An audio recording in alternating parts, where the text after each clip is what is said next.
Hello everyone, how are you? I hope you are fine. And you're most welcome in the fourth lecture of Subject Verb Agreement. Subject Verb Agreement के चौथे lecture में आप सभी का स्वागत है. Dear students, अभी तक हम लोगों ने 8 रूल्स पढ़ा है सब्जेक्ट वर्ब अग्रीमेंट से. चलिए आज की क्लास में हम लोग आगे बढ़ेंगे, लेकिन आगे बढ़ने से पहले मैंने बोर्ड में 10 प्रॉब्लम्स दिए हैं, इसे आपको सॉल्व करना है. आप सभी वीडियो को पॉज कीजिए और पॉज करने के बाद ये 10 जो क्वेश्चन आपके सामने हैं, इस 10 क्वेश्चन को आप खुद से सॉल्व कीजिए कि ये जो 10 प्रॉब्लम्स है ये पिछले 3 वीडियो लेक्चर 1, लेक्चर 2 और लेक्चर 3 से है. आई होप आपने लेक्चर 1, लेक्चर 2 और लेक्चर 3 देखा होगा. अगर आपने वो तीनों वीडियो को देखा है तो ये आपसे आसानी से बन जाएगा. और अगर आपने वो तीनों वीडियो नहीं देखा है, सब्जेक्ट वर्ब अग्रीमेंट का पिछला 3 वीडियो जो मैंने अपलोड किया है, अगर उसे आपने नहीं देखा है तो मेरे डिस्क्रिप्शन बॉक्स में इसका लिंक दिया हुआ है. पहले जाकर उसे देखें वो तीनों को, उसके बाद फिर ये वीडियो आप देखेंगे, तब जाके आपको बेहतर तरीके से समझ में आएगा. आई होप आपने पॉज करके बनाया होगा, और आपने अगर बनाया होगा इसको तो चलिए चेक कर लेते हैं. डियर स्टूडेंट्स, हमारा पहला क्वेश्चन है you as well as Mohan dash guilty. तो देखिए यहां पर यू जो है सब्जेक्ट 1 है. अगर हम यू की बात करेंगे, इस वाक्य में यू सब्जेक्ट 1 है और मोहन सब्जेक्ट 2 है, सेकेंड सब्जेक्ट है.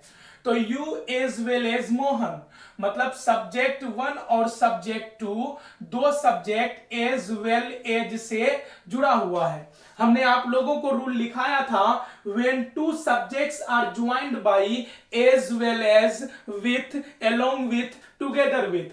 तो जब दो subject with, along with, together with, as well as से जुड़ा हो तो हमारा जो वर्ब आता है वो फर्स्ट सब्जेक्ट के अनुसार आता है. तो हमारा पहला सब्जेक्ट यू है, इसलिए हमारा आंसर क्या होगा? आर होगा. आई होप आप लोगों को समझ में आया होगा. चलिए चलते हैं सेकेंड क्वेश्चन की ओर. हमारा सेकेंड क्वेश्चन है नीदर जॉन नोर यू.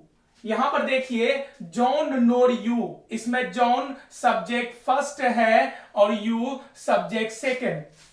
हमने आप लोगों को रूल बताया था कि जब दो सब्जेक्ट और नोर, आइदर और, नाइदर नोर से जुड़ा हो तो वर्ब आपका सेकेंड सब्जेक्ट के अनुसार आता है. तो neither John NOR you, you verb हो जाएगा, क्योंकि जब भी दो सब्जेक्ट और नोर, आइदर और, नाइदर नोर से जुड़ा हो तो हमारा जो वर्ब आता है वो सेकेंड सब्जेक्ट के अनुसार आता है. चलिए चलते हैं थर्ड नंबर में. आइदर शोभा और आई डैश टू ब्लेम. यहां पर देखिए आइदर शोभा और आई. शोभा सब्जेक्ट 1 है, आई सब्जेक्ट सेकेंड है. दो सब्जेक्ट आइदर और से जुड़ा हुआ है. यह भी रूल जो है सेकेंड क्वेश्चन के रूल को टच करता है कि जब दो सब्जेक्ट और नोर, आइदर और, नाइदर नोर से जुड़ा हो तो ये आइदर और से जुड़ा हुआ है, इसलिए आपका वर्ब सेकेंड सब्जेक्ट के अनुसार आएगा, आई एम हो जाएगा. चलिए चलते हैं नेक्स्ट क्वेश्चन में. ये स्टूडेंट्स हमारा अगला क्वेश्चन है all the students in our college. यहां पर ऑल द स्टूडेंट्स ये सब्जेक्ट 1 है, आवर कॉलेज सब्जेक्ट सेकेंड है. दो सब्जेक्ट इन मतलब होता है प्रीपोजिशन. मैंने कहा था जब दो नाउन या प्रोनाउन अर्थात दो सब्जेक्ट जब प्रीपोजिशन से जुड़ा हो तो आपका जो वर्ब आएगा वो फर्स्ट सब्जेक्ट के अनुसार आएगा. तो ऑल द स्टूडेंट्स, तो ये प्लुरल है, सब्जेक्ट प्लुरल है, इसलिए आपका वर्ब भी प्लुरल होगा. लर्न मतलब सीखना, सीखना काम है, काम में एस लगे, सिंगुलर नहीं लगे प्लुरल. इसमें एस लगा हुआ है, ये सिंगुलर नंबर में है, इसमें नहीं लगा हुआ है, ये प्लुरल नंबर में है. तो overall all the students in our college, तो ऑल द स्टूडेंट्स हमारा फर्स्ट सब्जेक्ट प्लुरल है, इसलिए वर्ब भी प्लुरल होगा, यहां हो जाएगा लर्न. इसको एक बार फिर से याद रखेंगे आप लोग. जब दो नाउन या प्रोनाउन, जब दो नाउन या प्रोनाउन प्रीपोजिशन से जुड़ा हो, जब दो सब्जेक्ट प्रीपोजिशन से जुड़ा हो तो फर्स्ट सब्जेक्ट के अनुसार आपका वर्ब आएगा. तो हमने फर्स्ट सब्जेक्ट के अनुसार इसको रखा. चलिए फिफ्थ नंबर में देखते हैं. The quality of the mangoes, यहां पर द क्वालिटी सब्जेक्ट फर्स्ट है, द मैंगोज सेकेंड है। अब देखिए द क्वालिटी पहला सब्जेक्ट है, मैंगोज दूसरा सब्जेक्ट है। दो सब्जेक्ट किससे जुड़ा हुआ है? ऑफ से। ऑफ क्या है? प्रीपोजिशन है। तो जब दो वर्ड प्रीपोजिशन से जुड़ा हो तो वर्ब आपका पहला वर्ड के अनुसार आता है, तो द क्वालिटी वाज होता है। चलिए नेक्स्ट क्वेश्चन देखते हैं। The great poet and dramatist dash died, यहां पर चिंतन कीजिए, समझिए अच्छे से। The great poet dramatist, poet dramatist, poet मतलब कवि, ये पेशा का नाम है मतलब नाउन है। ड्रामाटिस्ट मतलब नाटककार, पेशा का नाम है, ये नाउन है। अर्थात आप देख पा रहे हैं कि दो नाउन एंड से जुड़ा हुआ है और आर्टिकल कितना है? सिर्फ एक। हमने कहा था जब दो नाउन एंड से जुड़ा हो एक आर्टिकल तो एक ही व्यक्ति का बोध होगा। तो the great poet and dramatist, इसका मतलब हुआ कि एक ही व्यक्ति है जो कवि और ड्रामाटिस्ट दोनों है। ओवरऑल ये कंप्लीट सिंगुलर फॉर्म में है, इसलिए आने वाला वर्ब भी आपका सिंगुलर होगा, यहां होगा इज। चलिए नेक्स्ट क्वेश्चन को हम लोग देखते हैं। हमारा अगला क्वेश्चन है you he and I dash good friends. हमने कहा था जब दो नाउन या प्रोनाउन एंड से जुड़ा हो, जब दो या दो से अधिक नाउन या प्रोनाउन एंड से जुड़ा हो तो वर्ब आपका हमेशा क्या होगा? प्लुरल होगा। यू ही एंड आई, तुम वह और मैं। ओवरऑल कितने लोग हो गए? 3 लोग हो गए, तो ये प्लुरल नंबर में चला गया, इसलिए वर्ब भी आपका प्लुरल होगा, आर गुड फ्रेंड्स। चलिए 8 नंबर में चलते हैं। Bread and butter dash my favourite dish, bread और बटर मेरा फेवरेट डिश है। तो यहां देखिए ब्रेड एंड बटर मेरा फेवरेट डिश है। ब्रेड और बटर ये दोनों एंड से जुड़ा हुआ है। ब्रेड और बटर मेरा फेवरेट डिश है। डियर स्टूडेंट्स, ब्रेड और बटर को अगर हम लोग जोड़ देते हैं, ब्रेड और बटर को अगर हम लोग ब्रेड लिए और उसमें बटर लगा दिए, वो एक डिश तैयार हो जाता है। तो देखिए दो चीज को जब हमने जोड़ा ओवरऑल एक चीज का सेंस दिया, एक फूड बन गया, वो एक भोजन बन गया और बाद में हम उसको अलग भी नहीं कर सकते। तो ब्रेड एंड बटर ये दो नाउन एंड से तो जुड़ा हुआ है, लेकिन पॉइंट आउट वन आइडिया है, इसलिए आ जाएगा इज। दूसरा में चलिए राइस एंड करी, राइस और करी, हम चावल को और करी को अगर एज ए डिश लेंगे और उसको खाने अगर बैठेंगे तो ओवरऑल वो दो चीज को जब हम एक साथ अटैच करेंगे तो वो पॉइंट आउट वन आइडिया देगा, एक फूड बनेगा। और साथ ही साथ अगर वो मिल जाए तो उसको अलग नहीं कर सकते, इसलिए राइस एंड करी इज माय फेवरेट डिश हो जाएगा, क्योंकि ये फेवरेट नहीं। राम एंड श्याम, राम और श्याम, राम और श्याम को अगर आप जोड़ दोगे तो राम राम रहेगा, श्याम श्याम रहेगा, लेकिन राइस एंड करी ऐसा नहीं है, ये एक साथ आ जाता है। चलिए नेक्स्ट क्वेश्चन को देखते हैं। Time and tide dash for none, बहुत सुंदर क्वेश्चन है ये, अक्सर एग्जाम में पूछा जाता है, कंपटीशन में कई बार पूछा गया है और अक्सर स्टूडेंट मार खाते हैं। तो देखिए टाइम का मतलब होता है समय, एंड मतलब और, टाइड मतलब होता है बहाव। नदी में जो पानी का बहना होता है वो बहाव को, या हम लोग ज्वार भाटा भी बोलते हैं, उस बहाव को एक्चुअली टाइड बोला जाता है। तो टाइम मतलब समय और बहाव, किसी का फॉर नन, या वेट है तो इंतजार हो गया।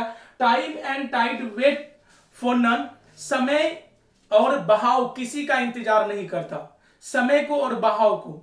समय समय है, बहाव बहाव है, मतलब ये भी बीतता है वो भी बीतता है, लेकिन ये दोनों को ओल्ड ग्रामर के अनुसार ये दोनों को सिंगुलर में माना जाता था। टाइम एंड टाइड इसको सिंगुलर माना जाता था और वेट्स का प्रयोग किया जाता था, लेकिन मॉडर्न ग्रामर के अकॉर्डिंग ये जो है पॉइंट आउट वन आइडिया नहीं देता है और ये जो है एज ए प्लुरल ट्रीट किया जाता है, सिंगुलर नहीं, इसलिए आपका प्लुरल फॉर्म इसमें ऐसे लगा हुआ, ये सिंगुलर हो गया, नहीं लगा हुआ प्लुरल है, इसलिए आपका यहां पर हो जाएगा वेट। तो याद रखेंगे ओल्ड ग्रामर के अनुसार time and tide waits for none होता था, लेकिन मॉडर्न ग्रामर में time and tide wait for none, क्योंकि ये पॉइंट आउट वन आइडिया नहीं देता है, इसलिए याद रखेंगे मॉडर्न ग्रामर को फॉलो करना है, ओल्ड ग्रामर को नहीं। इसलिए आपका आंसर हमेशा इसमें वर्ब प्लुरल आएगा, time and tide wait for none. I hope आप लोगों को अच्छे से समझ में आया होगा। तो चलिए अभी तक हम लोगों ने वीडियो फर्स्ट, सेकंड और थर्ड में जो पढ़ा था उसको हम लोगों ने क्वेश्चन के माध्यम से रिवाइज कर लिया। चलते हैं हम लोग आगे।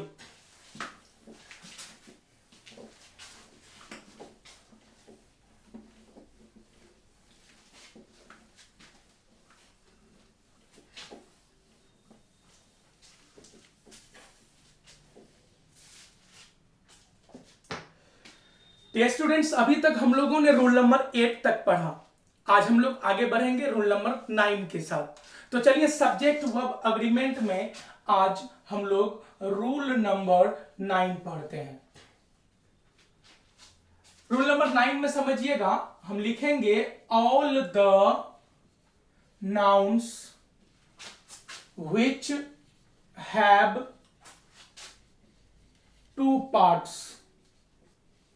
ऑल द नाउन्स, वह सभी नाम विच हैव टू पार्ट्स, जिसके दो भाग होते हैं, है ना। तो क्या लिखा हुआ है? ऑल द नाउन्स, सभी noun which have two parts, जिसके दो भाग होते हैं, टेक लेता है। क्या लेता है?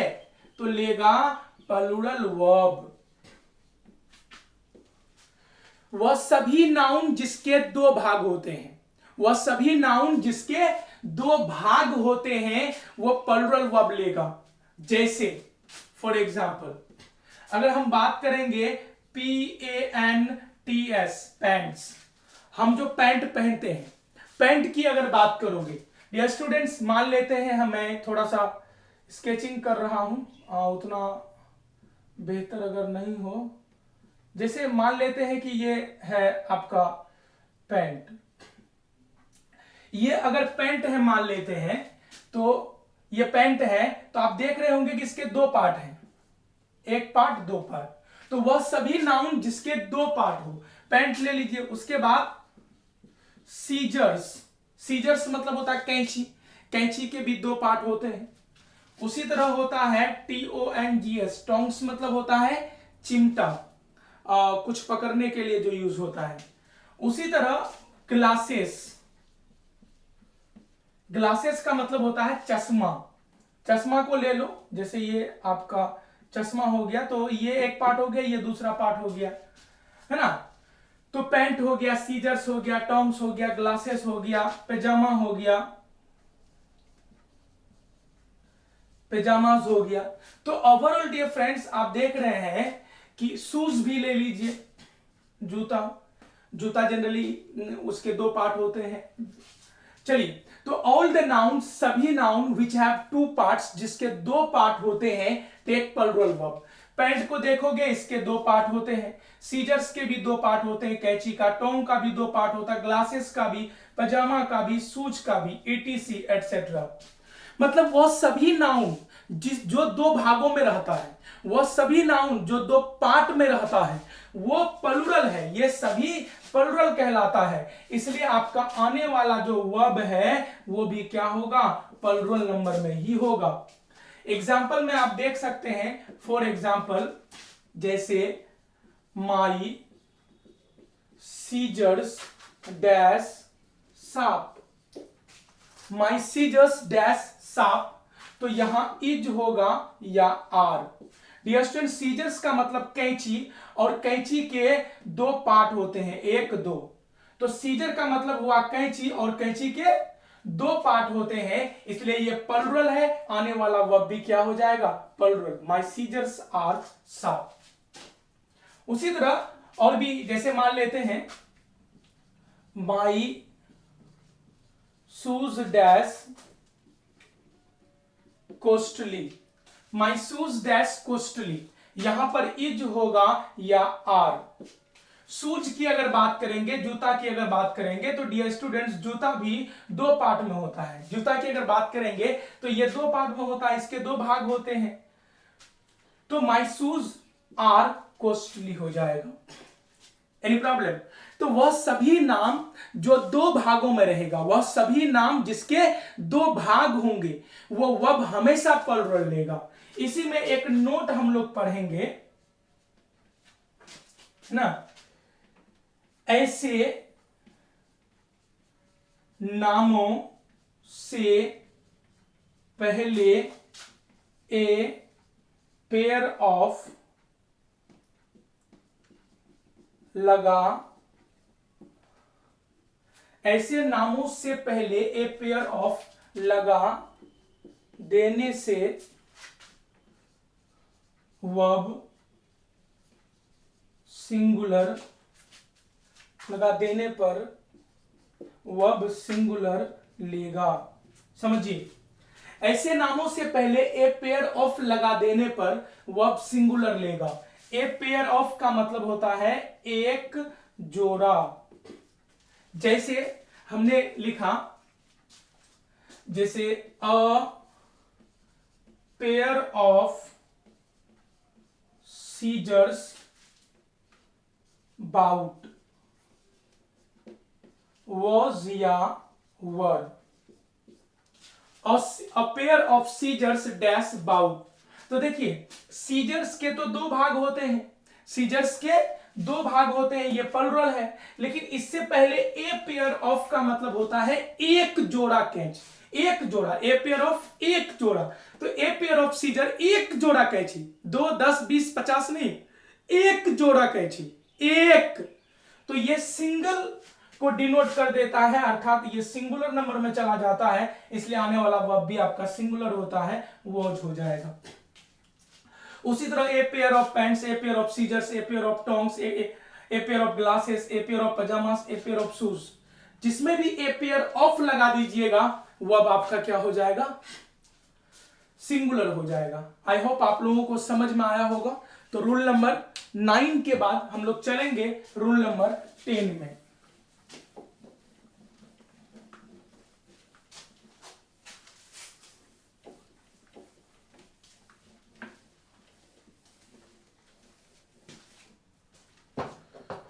चलिए तो चलते हैं रूल नंबर 10 में।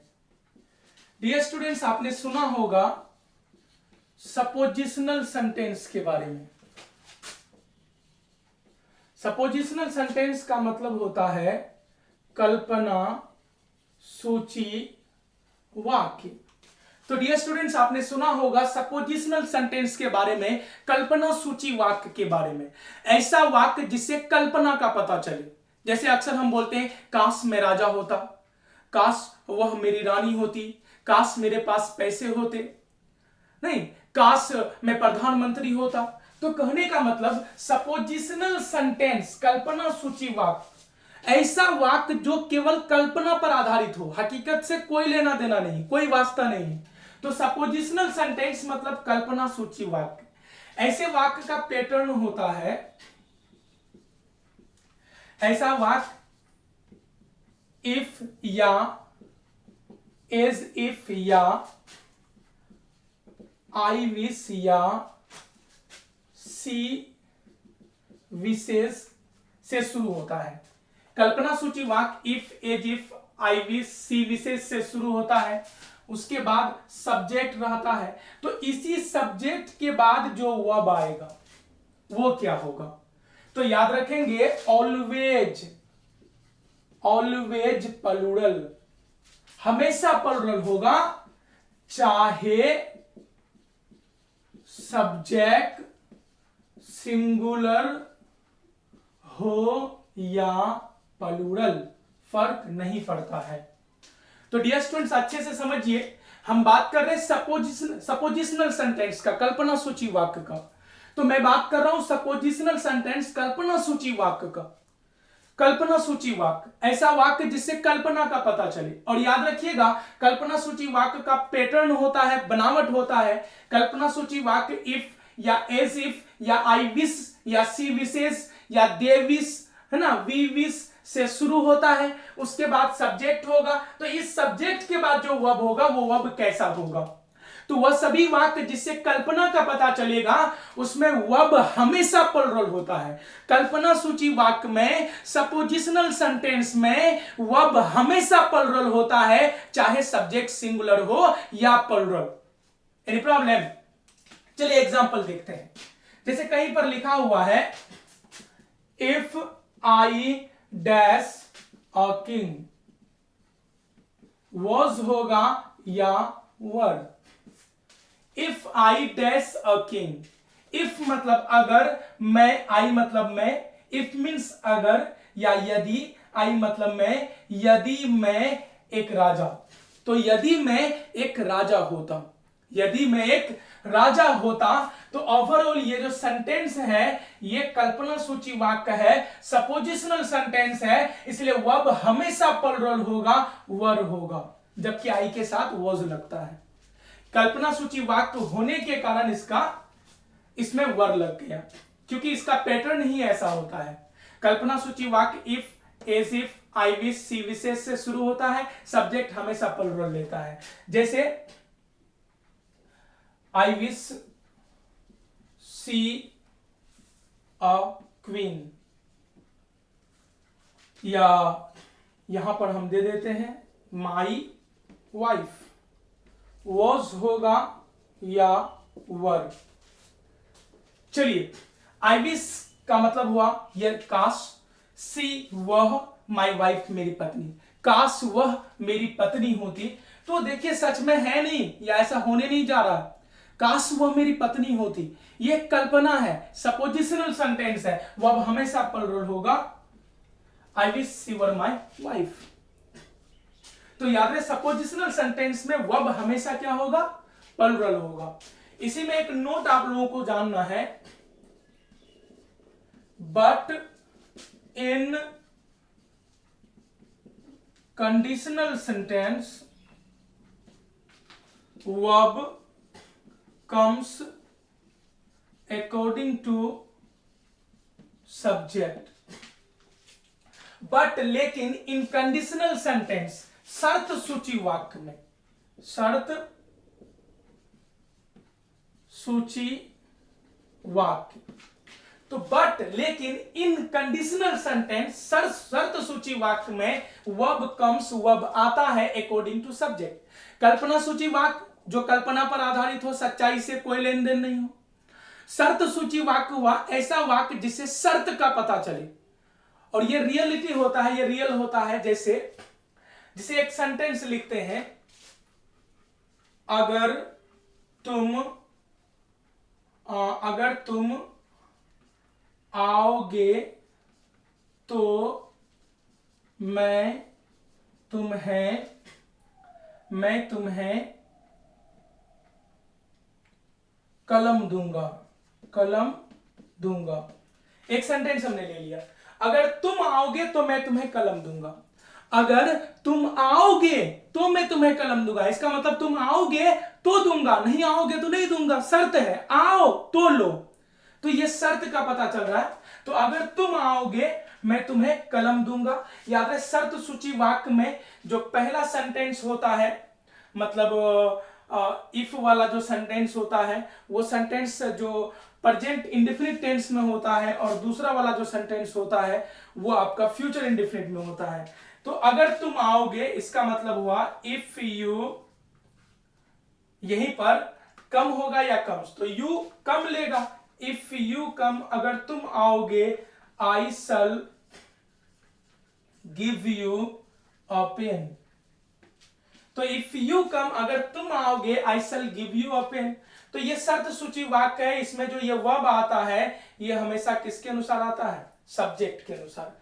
जबकि सपोजिशनल सेंटेंस में वर्ब सब्जेक्ट के अनुसार नहीं आता है, हमेशा प्लुरल रहेगा, चाहे सब्जेक्ट सिंगुलर हो या प्लुरल। उसी तरह देखिए, if she dash I shall kill her, if she dash, तो ऑप्शन में दे देते हैं हम लोग कम और कम्स। तो if she dash I shall kill her, if she dash अगर वह कम है तो आना हो गया, इफ सी कम्स, अगर इफ सी कम है तो आना हो गया, इफ सी कम अगर वह आती है, आई शल किल हर, मैं उसे, अगर वो आएगी तो मैं उसे मार डालूंगा, मतलब वो आएगी तो मारूंगा, अदरवाइज नहीं मारूंगा। तो कहने का मतलब ये कंडीशनल सेंटेंस है, और इसमें वर्ब जो आता है हमेशा सब्जेक्ट के अनुसार, सी है, इसलिए यहां पर क्या होगा, कम्स होगा। मतलब यहां मैं आप लोगों को बताना चाह रहा था कि जब जहां भी आपको सपोजिशनल सेंटेंस मिले तो वर्ब हमेशा प्लुरल होगा, लेकिन कंडीशनल सेंटेंस में शर्त सूची वाक्य में सब्जेक्ट के अनुसार वर्ब होगा। आई होप समझ में आया होगा। चलिए हम लोग नेक्स्ट रूल में चलते हैं। वीडियो पॉज करके लिखते जाइए आप लोग।